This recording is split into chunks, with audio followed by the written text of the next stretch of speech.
Top quality और consistent performance के लिए सिर्फ सिल्वर पंप नाम याद रखना। ಇವತ್ತು ರಾಜ್ಯಾದ್ಯಂತ ಒಂದು ರೀತಿ ತಾಲಿಬಾನಿ ಸರ್ಕಾರ ನಡೀತಾ ಇದೆ. ಸಿದ್ದರಾಮಯ್ಯನವರು ಯಾವುದಕ್ಕೆ ಬೇಕಾದ್ರೆ ಪರ್ಮಿಷನ್ ಕೊಟ್ಟು ಬಿಡ್ತಾರೆ ಅಂತ ಹೇಳಿ DC ಅವರಿಗೂ ಬೇಕಾದ್ರೆ ಸೂಚನೆ ಕೊಟ್ಟಿರ್ತಾರೆ.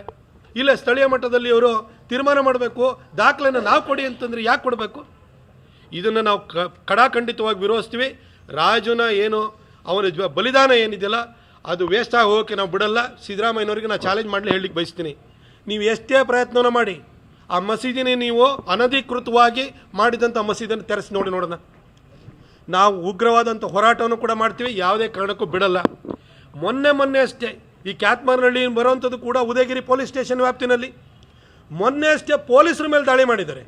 ಅದೇ ಉದಯಗಿರಿ ಸ್ಟೇಷನ್ ವ್ಯಾಪ್ತಿನಲ್ಲಿ ಬರುವಂಥ ಕ್ಯಾತ್ಮಾರ್ನಹಳ್ಳಿನಲ್ಲಿ ಇವತ್ತು ನೀವು ಅನಧಿಕೃತ ಮಸೀದಿಯನ್ನು ಮತ್ತೆ ಓಪನ್ ಮಾಡಲಿಕ್ಕೆ ಹೊರಟಿದ್ದೀರಿ ಅಂತ ಹೇಳಿದರೆ ನಿಮ್ಮ ಉದ್ದೇಶ ಏನು ಸರ್? ನಿಮಗೇನು 1000 ಓಟ್ ಬಿಟ್ಟರೆ ಯಾರ್ದು ಬೇಡವಾ?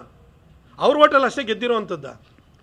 ನಾನು ಸಿದ್ದರಾಮಯ್ಯನವ್ರಿಗೆ ಸ್ಪಷ್ಟವಾಗಿ ಹೇಳಲಿಕ್ಕೆ ಬಯಸ್ತೀನಿ, ಸರ್ ನೀವು ತಾಲಿಬಾನಿ ಸರ್ಕಾರ ನಡೆಸ್ತಾ ಇದ್ದೀರಿ ಅನ್ನೋದು ಇಡೀ ರಾಜ್ಯ ಜನತೆಗೂ ಕೂಡ ಗೊತ್ತಾಗಿದೆ.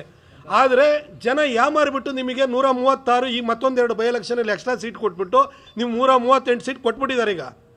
ಹಾಗಾಗಿ ಇನ್ನು ನಿಮ್ಮನ್ನು 5 ವರ್ಷ ಏನೂ ಮಾಡೋಕ್ಕಾಗಲ್ಲ ಅಂತ ಹೇಳಿಬಿಟ್ಟು ನೀವು ಆ ದರ್ಪದಲ್ಲಿ ಇರೋಕ್ಕೆ ಹೋಗ್ಬೇಡಿ. ಜನ ಪಾಠ ಕಲಿಸ್ತಾರೆ ನಿಮಗೆ. ಚುನಾವಣೆ ಬರಬೇಕಷ್ಟೇ, ನಿಮ್ಮ ಮೇಲೆ ಬೇಸತ್ತಿದ್ದಾರೆ.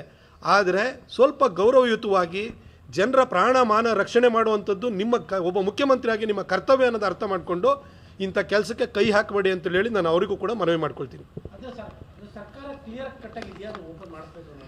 ಈಗ UAPA ಕೇಸ್ಗಳನ್ನ ವಾಪಸ್ ತೆಗೆದುಕೊಳ್ತಾರೆ. ಅಖಂಡ ಶ್ರೀನಿವಾಸ ಮೂರ್ತಿಯವ್ರ ಮೇಲೆ ದಾಳಿ ಮಾಡಿದಂಥವ್ರು ಆ ಪ್ರಕರಣಗಳನ್ನು ವಾಪಸ್ ತಗೊಳಕ್ಕೆ ಹೊರಡ್ತಾರೆ. ನಮ್ಮ ರೈತರು ತಲೆತಲಾಂತರದಿಂದ ಉಳುಮೆ ಮಾಡ್ತಾ ಇರುವಂಥ ಆಸ್ತಿಯನ್ನು ವಫ್ಗೆ ಬರ್ಕೊಡಕ್ಕೆ ಹೋಗ್ತಾರೆ. ಈಗ ನೋಡ್ರೆ ಬಜೆಟ್ ಒಳಗಡೆ 4,500 ಕೋಟಿ ಕೊಟ್ಟಿದ್ದಾರೆ. ಅಂದರೆ ಇವ್ರದ್ದು ಏನು ಸರ್ಕಾರ ಇದು? ಸಾವಿರ ಸರ್ಕಾರನ ನಡೀತಾ ಇರೋಂಥದ್ದು. ಹಾಗಾಗಿ ಈ ಕ್ಯಾತ್ಮಾರ್ನಹಳ್ಳಿ ಮಸೀದಿಯನ್ನು ಕೂಡ ಇವರು ರೀಓಪನ್ ಮಾಡಿಸ್ತಾರೆ ಅಂತ ಹೇಳಿ ನಮಗೆ ಪ್ರಬಲವಾಗಿ ಅನ್ನಿಸ್ತಾ ಇದೆ, ನಮಗೆ ಗುಮಾನಿ ಇದೆ. ಅದಕ್ಕೋಸ್ಕರವಾಗಿ ನಾವು ಅದನ್ನು ಕಡಾಖಂಡಿತವಾಗಿ ವಿರೋಧಿಸ್ತೀವಿ. ರಾಜನ ಬಲಿದಾನ ವೇಸ್ಟ್ ಆಗೋಕ್ಕೆ ನಾವು ಬಿಡೋದಿಲ್ಲ.